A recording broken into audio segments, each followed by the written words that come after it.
시편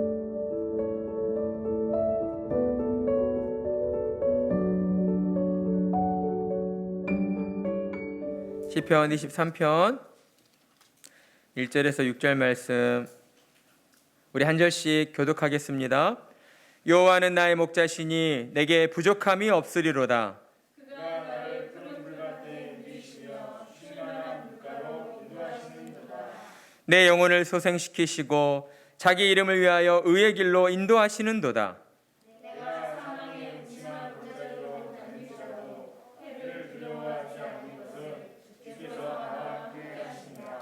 주의 지팡이와 막대기가 나를 안위하시나이다. 주께서 내 원수의 목전에서 내게 상을 차려주시고 기름을 내 머리에 부으셨으니 내 잔이 넘치나이다. 내 평생의 선하심과 인자하심이 반드시 나를 따르리니 내가 여호와의 집에 영원히 살리로다. 아멘. 사랑하는 성도 여러분, 인간은 참으로 연약한 존재입니다. 인간은 어떤 존재라고요? 네, 연약한 존재입니다. 무엇을 보고 알 수 있을까요? 우리의 삶 가운데에 무엇을 보고 우리가 참으로 연약한 존재이구나 하는 것을 우리가 깨달을 수 있습니까? 아직 일어나지 않는 미래의 일 때문에 불안해하고 두려워하는 것을 보면 쉽게 알 수가 있습니다. 저는 여기서 이런 생각을 해보았습니다. 왜 인간은 아직 일어나지 않은 미래의 일로 인하여 불안해하고 두려워하는 것일까? 이런 생각을 해보던 가운데 저는 최근에 슬기로운 의사생활이라는 드라마를 보고 이 이유에 대한 어떤 대답을 들어볼 수 있었습니다. 여러분은 목사가 웬 드라마를 보느냐라고 하실지 모르겠지만 저는 드라마 보는 것 매우 좋아합니다. 좋은 드라마를 볼 때에 저는 오늘날 현대인들이 어떤 생각을 하고 있으며 또한 사람들이 무엇 때문에 힘들어하는가 하는 것들을 많이 깨달을 수가 있기 때문이죠. 그러나 아무리 좋은 것이라 할지라도 도가지를 아치면 해가 되듯이 뭐든지 적당한 게 중요한 것 같습니다. 아무튼 좋은 드라마는 저에게 많은 또 유익을 주고 때로 굳어버린 제 마음을 이렇게 말랑말랑하게 만들어 줍니다. 그래서 제 안에 있는 어떤 편견을 깨트릴 때가 참 많이 있어요. 나와 다른 생각을 가지고 있는 사람들에 대하여 이해할 수 있는 그런 이해의 폭을 넓혀 주게 되는 것입니다. 이번 슬기로운 의사생활 시즌2는 1화부터 참 인상이 깊었습니다. 제가 서두에 말씀드린 인간이 참으로 연약한 존재이다. 왜 그런가라는 그 이유에 대해서 이 1화에서 그 어떤 답을 들을 수가 있었는데요. 그 1화의 내용을 보면 늦은 나이로 어렵게 임신한 한 산모가 조산의 위험 때문에 병원에 입원하게 됩니다. 그래서 병원에서 돌봄을 받고 어떻게든 그 아이를 건강하게 출산하고자 노력을 기울이죠. 그런데 안타깝게도 끝내 아이는 조산하고 말았고 아직 아이가 건강하게 엄마의 뱃속에서 자라지 못했기 때문에 이제 태어나자마자 세상의 빛을 보지 못하고 떠나야 하는 그러한 상황이 보여졌습니다. 이로 인하여 산모와 그 부모는 너무 많이 슬퍼하였고 또 그 주치의였던 산부인과 양석형 교수도 함께 마음 아파하고 있었습니다. 산모가 퇴원을 앞두고 있을 때 교수가 어떻게 산모의 마음을 위로할까라고 고민하던 가운데 그 산모에게 다음과 같은 메시지를 남기게 됩니다. 그 메시지는 산부인과 교과서 첫 장에 이런 글이 적혀 있습니다. 때때로 불행한 일이 좋은 사람에게 생길 수 있다. 영어로 하면 Bad things at times do happen to good people입니다. 여러분 어떻습니까? 여러분은 이 말을 어떻게 생각하십니까?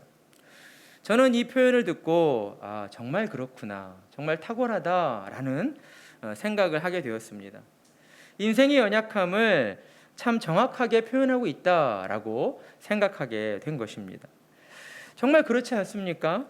사람들이 아직 일어나지도 않은 그 미래의 일 때문에 불안해하고 두려워하는 이유가 무엇이겠습니까?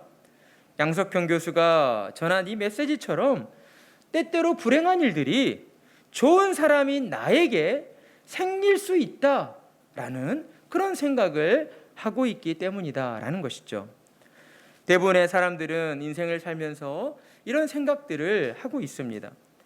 그래서 사람들은 흔히 인생이 참 마음먹은 대로 되지 않는다라고 이야기를 하는 것이겠죠. 그렇기에 사람들은 알 수 없는 미래에 대한 불안과 두려움을 어떻게든 최소화시키려고 합니다. 어떻게든 미래에 대한 불안과 두려움의 요소를 없애려고 하는 것이죠. 그래서 어떤 방법을 선택합니까?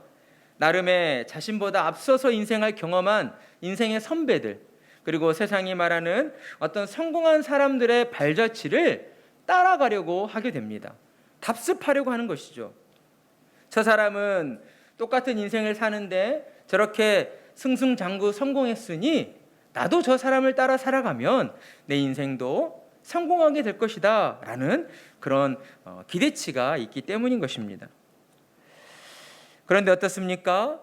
성공한 사람의 그 인생이 나의 모든 인생을 대변해 주지는 못하는 것이죠. 그것이 결정적인 문제입니다. 성공한 사람들의 어떤 경험과 그 사람들의 어떤 내용들이 한 사람의 모든 인생의 그 경우들을 대변해 줄 수는 없다는 것이에요.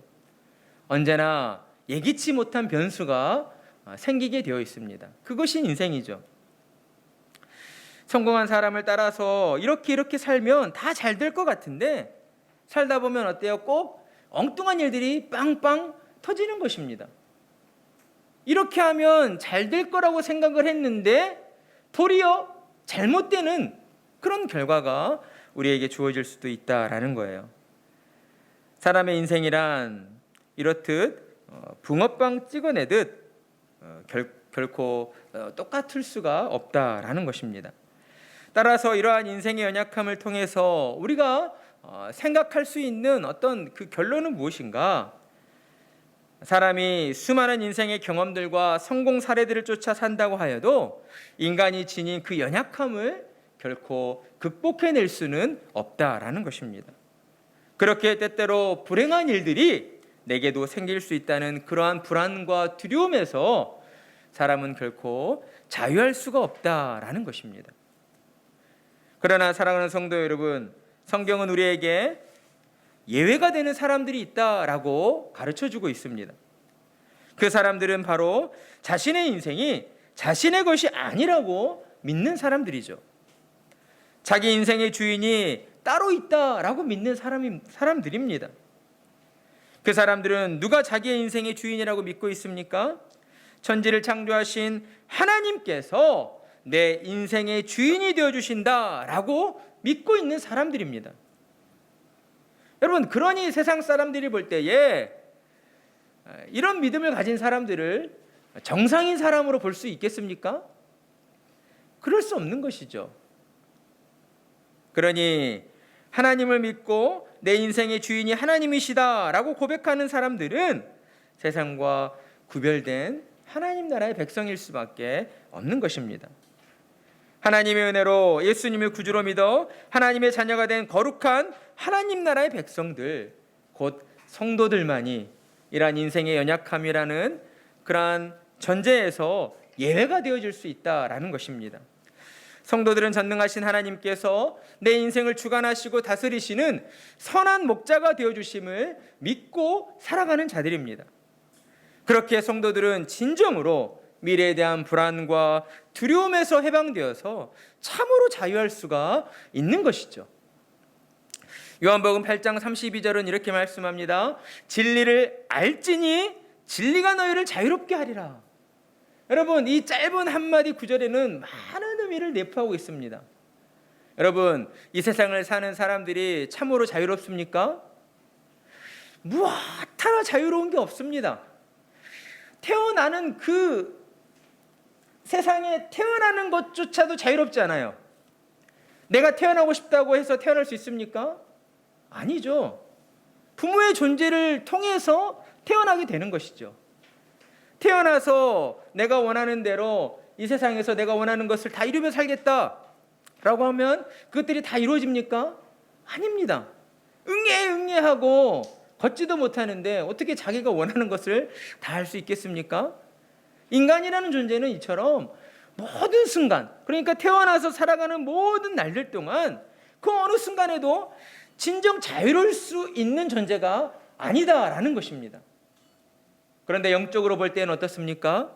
인간은 태어나자마자 태어나는 그 자체로 죄의 노예가 되어 살아가게 된다라는 거예요. 여러분, 안 그래도 자유가 없는데 노예가 되어요. 갇혀서 산다는 거죠. 그러니 그 인생이 얼마나 비참하고 안타까운 인생이겠습니까?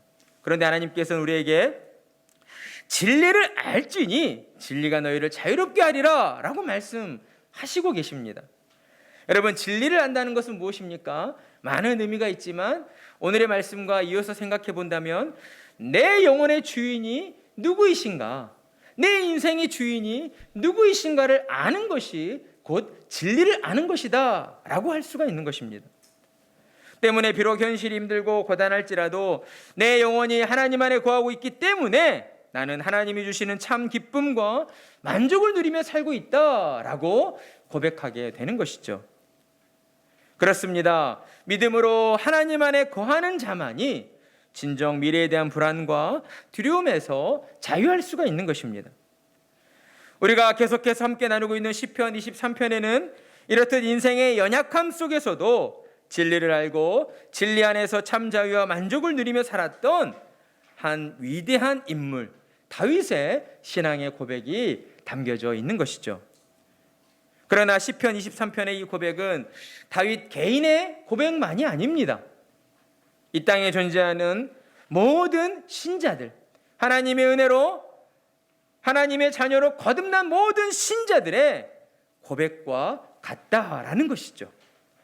다윗은 23편의 시편 23편에서 하나님은 나의 목자시요 나는 하나님이 돌보시는 양이다라고 고백하였습니다. 그렇습니다. 다윗의 인생을 우리가 살펴볼 때에 다윗의 인생은 마치 어디로 가야 할지 모르고 헤매이는 양과도 같았습니다. 그러나 하나님께서 다윗에게 어떤 은혜를 베풀어 주셨습니까? 다윗의 인생을 친히 붙들어 주시고 다윗을 지키시고 인도해 주시는 선한 목자가 되어 주신 것이죠. 그리고 다윗의 영혼이 메말라 비틀어질 수밖에 없는 그런 고난 가운데 있는 상황 속에서도 하나님은 다윗의 영혼을 푸른 풀밭과 쉴만한 물가로 인도해 주시고 그의 영혼 가운데에 생명의 말씀을 부어주셔서 그의 영혼을 소생케 하시는 하나님의 은혜를 베풀어 주신 것입니다. 여러분, 하나님께서 다윗을 인도해 주신 푸른 풀밭과 쉴만한 물가는 어디였습니까? 바로 하나님 자신이었다라고 말씀드렸습니다. 하나님 자신이었습니다. 여러분, 우리가 때로 인생의 공감 가운데에 어떤 어려움을 만났을 때에 그 어려움들이 어떻게 해결되어짐을 경험하게 됩니까? 신자가 아닌 사람들은 그 문제가 해결되어졌을 때, 말 그대로 돈의 문제라면 돈의 문제가 해결되어져야 되고, 건강의 문제라면 건강의 문제가 해결되어져야 합니다. 관계의 문제라면 관계의 문제가 회복되어져야 하는 것이죠. 그것이 해결되었다라고 생각을 합니다. 그러나 하나님을 믿는 신자들은 어때요? 그런 현상적인 것들로 해결되어지는 것이 아니라 하나님께서 내 영혼을 어루만져 주심으로 내 환경은 여전히 공고해요. 여전히 어려워요. 그 사람은 여전히 나를 미워하고 대적해요. 그럼에도 불구하고 하나님께서 내 영혼을 만지시고 내 영혼을 하나님께로 인도해 주셨을 때에 어때요? 우리의 영혼이 살아나는 것을 경험하게 된다라는 것입니다. 누군가 나를 미워해요. 누군가 나를 시기하고 질투해요. 대놓고 나를 대적해요. 여러분, 그럴 때 우리 어떻습니까? 마음 편하게 잠을 잘 수 있습니까? 선한 양심을 가진 사람이라면 그럴 수 없습니다. 양심의 화인을 맞은 자가 아니라면 그럴 수 없어요. 왜 저 사람이 나를 미워할까? 왜 저 사람이 나를 싫어할까? 왜 내 인생은 이렇게 어려움 가운데 놓여야만 하는 것일까? 라는 그런 갈등과 고뇌 속에 빠질 수밖에 없는 것이죠. 그러면 그 인생이 과연 평안한 인생이 되겠습니까? 그 인생에 기쁨이 있을까요? 돈이 아무리 많으면 뭐합니까? 아무리 좋은 건물이 있으면 뭐합니까? 아니, 사람들로부터 미움받고 세상 가운데에서 인정받지 못하고 그렇게 사는 인생이라면 그 인생이 정말 행복한 인생일까? 그렇지 않은 것이죠. 그런데 그런 모든 상황 속에서 하나님께서는 다윗을 푸른 풀밭과 쉴 만한 물가로 인도해 주시면서 하나님 자신에게로 이끌어 주심으로써 다윗의 영혼이 진정으로 살아나는, 소생케 되는 그런 은혜를 누리게 해 주신다라는 것입니다. 그러니 참된 평화와 안식은 오직 하나님 안에 있다라고 할 수 있습니다. 오직 하나님 안에 거할 때에 우리는 참 평화와 안식을 누릴 수 있게 되는 것입니다. 따라서 믿음으로 하나님 안에 거하는 사람, 오직 하나님만을 경외하고 하나님만을 의지하는 사람은 현실의 어려움 속에서도 흔들리지 않고 하나님 안에서 영혼을 소생시켜 주시는 하나님의 은혜를 누리게 되는 것입니다. 그리고 이어지는 이제 4절의 말씀에서는 영혼을 소생시켜 주시는 것이 무엇인가에 대하여 우리에게 좀 더 구체적으로 표현해 주시고 있습니다. 다윗은 자신이 마치 사망의 음침한 골짜기로 다니는 것과 같았다라고 고백합니다. 다윗이 이런 표현을 사용하게 된 것은 다윗이 목동 시절에 자신이 그러한 상황들을 직접 경험해 보았기 때문이었습니다. 다윗은 목동 시절 양들에게 좋은 풀을 먹이기 위해서 산을 오르고 내리는, 그러니까 산을 넘어가야 하는 그런 일들이 많이 있었습니다. 그런데 어때요? 그때마다 간혹 험난한 골짜기를 지나게 될 때에 그 골짜기에 듬성듬성이에 어때요? 으슥한 동굴들이 많이 있었다는 거죠. 그리고 그런 동굴에는 반드시 먹이를 노리는 일이나 곰 등의 사나운 짐승들이 이 먹이를 기다리며 노리고 있었다라는 것입니다.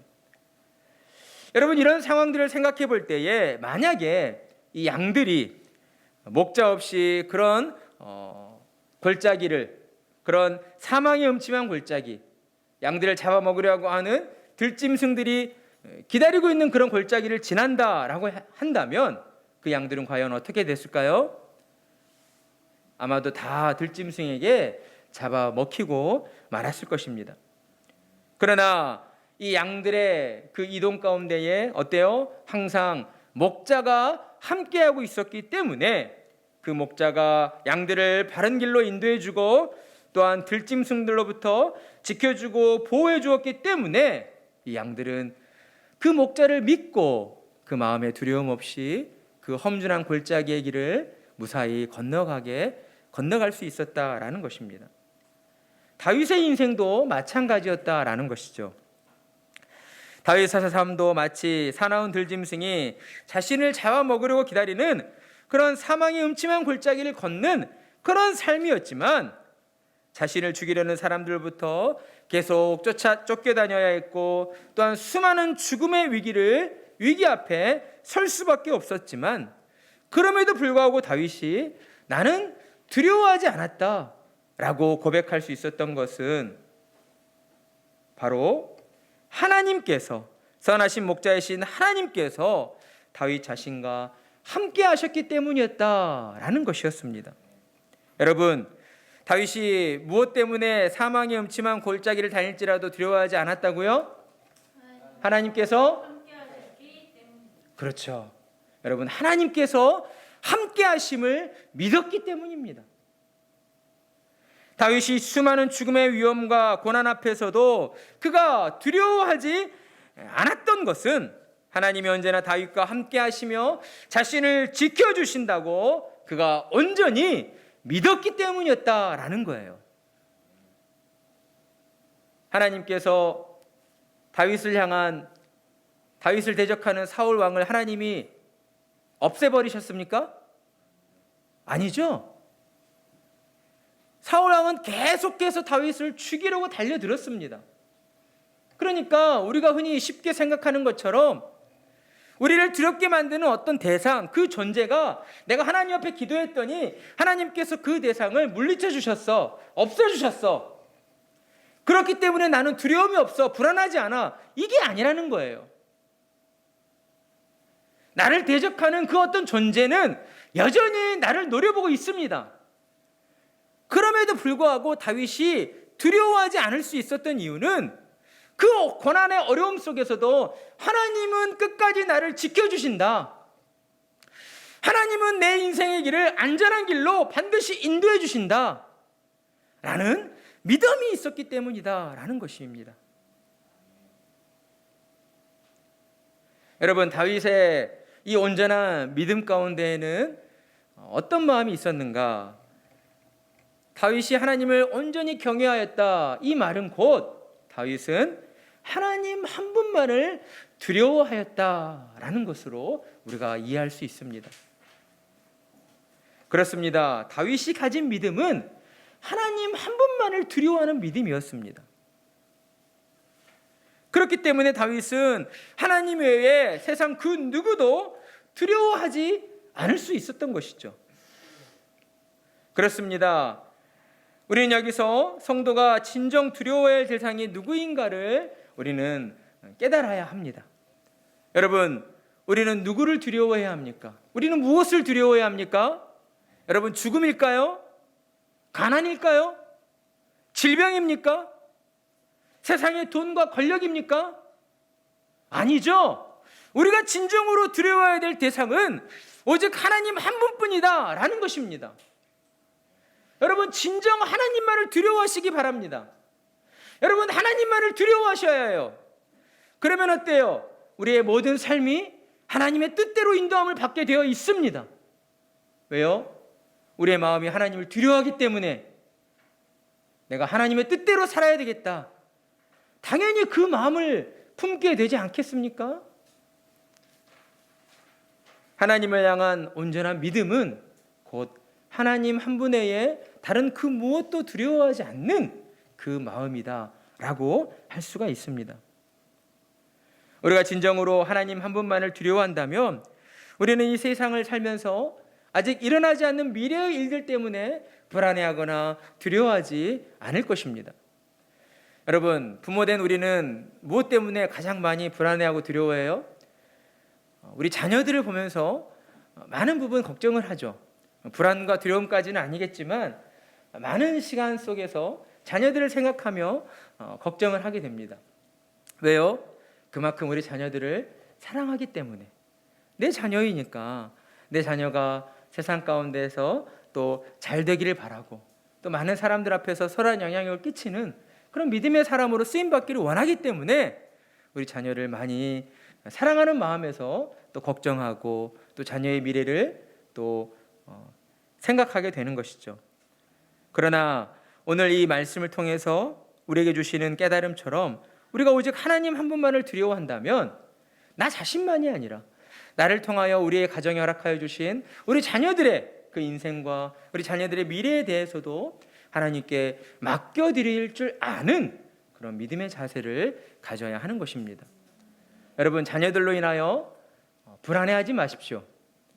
여러분, 자녀들의 인생으로 인하여 걱정해하지 마십시오. 도리어 걱정과 불안과 두려움보다 자녀를 향한 하나님의 일하심을 기대하는 기대감을 가지십시오. 여러분, 정신과 심리 치료하시는 그 분들이 이런 말을 합니다. 이제 두 가지 케이스를 보여줘요. 한 집에 어느 두 가정의 자녀들을 두고 볼 때에 어느 가정의 자녀들이 더 정신적으로 건강한 자녀이겠는가 이런 질문을 던지는데, 한 가정은 엄마가 이제 정신적인 우울증에 걸렸어요. 그리고 또 한 가정은 엄마가 춤바람이 나서 늘 밖으로 놀고만 다녀요. 자, 둘 중에 어느 가정의 자녀가 더 정신적으로 건강할 수 있을까요? 심리학자가 통계를 내본 결과 두 번째라는 거예요. 가정적으로는 조금 자녀들을 잘 케어하지 못할지 모르겠으나, 왜냐하면 춤바람이 났으니까 가정을 좀 소외시하겠죠. 그러나 자신의 내면에 어때요? 즐거움이 있으니까. 그게 이제 좋은 쪽이 아닐지라도 이제 어떤 이거는 연구 결과입니다. 자신 안에 즐거움이 있으니까 그 즐거움이 자녀들에게 투영이 된다는 거예요. 좋은 말이 나가겠죠. 즐거운 말이 나가겠죠. 그런 가정의 자녀들이 더 건강하게 자란다는 겁니다. 우리도 마찬가지예요. 우리가 정말 하나님의 자녀임을 믿고 하나님께서 내 모든 삶을 바른 길로 인도하시고 지켜주시고 보호해주시는 선한 목자가 되어주심을 믿는 부모라면 우리의 입술에서 부정적인 말들보다는 긍정적인 말들이 더 많이 나와야 하는 것 아닐까요? 그게 당연한 것 아닐까요? 난 너를 믿는다. 하나님께서 너의 인생을 어떻게 쓰실지 아빠는 참 기대가 된다. 그런 하나님 때문에 아빠는 참 감사하다. 엄마는 참 즐겁다. 우리는 정작 중요한 본질을 놓치고 살아갈 때가 참 많이 있는 것 같습니다. 내가 안달복달해서 자녀들에게 어떤 이 한마디 말이라도 더 하면 자녀가 확 바뀔 거라고 생각을 하지만 그렇지 않다는 것을 우리 자신이 살아오면서 이미 경험하지 않았습니까? 우리 부모가 그토록 수없이 많은 잔소리를 했지만 우리가 어때요? 잔소리 들을 때마다 바뀌었나요?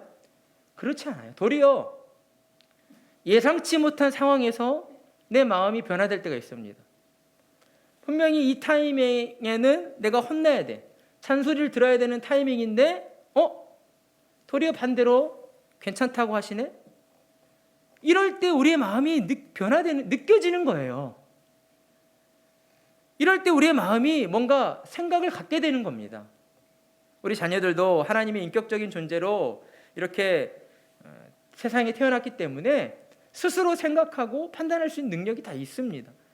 그런데 부모가 모든 순간 관여를 하게 되면 스스로 생각하고 판단할 수 있는 시간들을 놓쳐버리는 거죠. 따라서 우리는 오직 하나님만을 믿고 의지함으로 하나님만을 두려워함으로 우리 자신의 삶과 또 우리 가정과 우리 자녀들의 모든 삶을 하나님께 맡겨드리는 그런 믿음의 사람이 되어야 할 것입니다. 그리고 이어지는 4절 후반절에는 다윗이 자신과 함께 하시는 선한 목자 되신 하나님께서 지팡이와 막대기로 나를 안위하신다라고 고백하고 있습니다. 여러분, 우리는 잘 모르지만 양을 치는 목자에게 있어서 지팡이와 막대기는 어때요? 꼭 가지고 있어야 할 필수 아이템이었습니다. 왜냐하면 양을 데리고 푸른 풀밭과 쉴 많은 물가로 인도해 가는 그 길은 서두에 말씀드린 것처럼 결코 평탄한 길이 아니기 때문이죠. 험준한 산을 오르고 내려야 하고 때로는 그 골짜기 가운데에 어때요? 사나운 들짐승들이 먹이를 기다리는 그런 상황들이기 때문입니다. 그래서 목자는 험한 산길을 오르내릴 때에 먼저 지팡이를 가지고 자신의 몸을 잘 지탱하며 오르기 위해 지팡이를 사용합니다.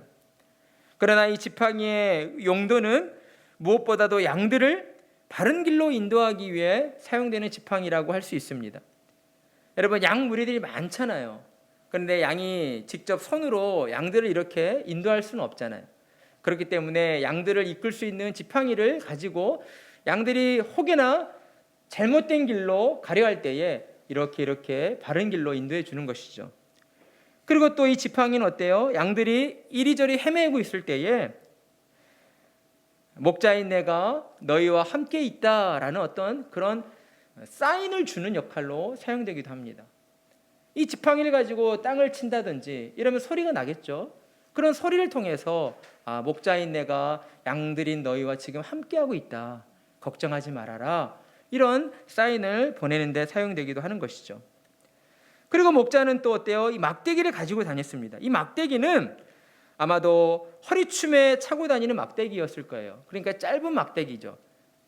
일명 곤봉이라고 할 수 있습니다. 여러분, 우리 곤봉을 주로 경찰들이 사용하죠. 어떨 때 사용합니까? 범죄자들을 제압할 때에, 죽이는 게 아니라 그가 힘을 못 쓰도록 제압할 때에 이 곤봉을 사용합니다. 그러니까 목자는 양들을 데리고 어때요? 먼 거리를 이동해야 하기 때문에 언제 들이닥칠지 모를 들짐승을 대비해서 무장을 하긴 했어야 했어요. 그런데 중무장을 할 수 있습니까? 그럴 수 없죠. 자기가 또 짐이 많아지면 양을 데리고 산을 넘어서 가야 되는데, 먼 거리에 가야 되는데 가다가 목자가 지쳐버리면 어때요? 결국에는 양들을 다 잃어버리거나 죽게 만드는 그런 일이 되는 거잖아요. 목자는 최소한의 짐을 지고 가야 했기 때문에 그 작은 곤봉, 몽둥이 하나만을 가지고 어때요? 자신이 이끌고 가는 양들을 들짐승들로부터 지킬 수 있어야 했습니다. 이런 것들을 생각한다면 그 목자는 그 양을 지켜내기 위해서 그 작은 막대기를 가지고 여러분 얼마나 많은 훈련을 했을까요? 그 작은 막대기를 가지고 사나운 곰과 들짐승을 쫓아내기 위해서 그가 수많은 시간 동안 열심으로 훈련을 했을 것입니다. 우리가 그런 것들을 알 수 있는 것이 다윗이 이 작은 물맷돌을 가지고 골리앗을 물리친 사건을 보면 잘 알 수 있죠. 그가 얼마나 많은 훈련을 했기에 그가 그 물맷돌로서 들짐승을 물리쳤을까? 목자된 그들은 쉼없이 양들을 지키기 위하여 또 훈련하고 또 훈련했을 것입니다. 그렇습니다. 이처럼 양을 치는 목자는 양의 생명을 자기 생명처럼 소중히 여기고 양을 지키고 보호하기 위해서 날마다 쉬지 않고 최선을 다해 훈련하며 또한 양들을 이끌었던 선한 목자인 것입니다. 목자는 양을 바른 길로 인도하고 보호하기 위해 항시 지팡이와 막대기를 가지고 다녔으며 양들을 위하여 자기의 생명까지도 내어주는, 자신을 헌신하는 그런 존재였다라는 것이죠. 다윗의 고백은 이처럼 선한 목자이신 하나님께서 자신의 모든 삶을 바른 길로 인도해 주시고 지켜주심을 온전히 믿고 있었다라고 고백하며 자신을 향하신 하나님의 그 사랑을 향하여서 하나님을 찬양하고 있는 것입니다. 그렇습니다.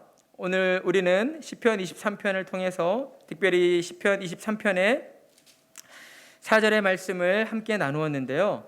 이 말씀을 통해서 우리는 하나님께서는 언제나 자신의 양들과 함께 하시며 또한 지팡이의 막대기로 자신의 양들을 인도하시고 지켜주시는 선한 목자가 되어주시는 참으로 좋으신 분이라는 것을 우리는 깨달아 알게 됩니다. 성도의 삶은 우리 혼자 살아가는 삶이 아니라는 것이죠. 성도의 삶은 언제나 이처럼 선한 목자이신 하나님께서 함께 해주시고 인도해 주시는 참으로 복된 삶이다라는 것입니다. 그러니 이를 참으로 믿는 성도는 다윗처럼 사망의 음침한 골짜기를 다닐지라도 결코 세상의 것들로 인하여 두려워하지 않는다라고 고백하게 되는 것입니다. 성도의 삶이 빛과 소금이 될 수밖에 없는 이유가 바로 여기에 있는 것이죠. 하나님께서 함께 하시는 삶이기 때문입니다. 우리 자신이 세상에서 성공하고 우리가 세상 가운데 인기를 얻고 명예와 어떤 권력을 가져서 하나님께 영광 돌리고 그로 인해서 세상이 빛과 소금이 되는 것이 아니라는 거예요. 하나님께서 우리를 택해 주셨고 하나님이 우리를 자녀 삼으셨고 하나님께서 우리와 항상 함께 하시기 때문에 우리의 삶이 세상의 빛과 소금이 될 수밖에 없다라는 것입니다. 그러니 우리는 교회 안에서도 이러한 생각들을 가지고 우리 교회 공동체가 정말 어떠한 어려움이 있을지라도 교회를 향하신 하나님의 사랑을 우리가 온전히 믿고 깨달음으로 하나님께서 세워가시는 교회, 하나님께서 인도하시는 교회, 하나님께서 지키시는 교회임을 우리는 늘 선포하며 살아야 한다라는 것입니다. 그 믿음 안에서 모든 순간 하나님과 동행하시며 또한 하나님의 지켜주시고 보호하심을 여러분의 모든 삶 가운데 또한 누리시는 그러한 복된 은혜가 임하기를 간절한 마음으로 축복합니다.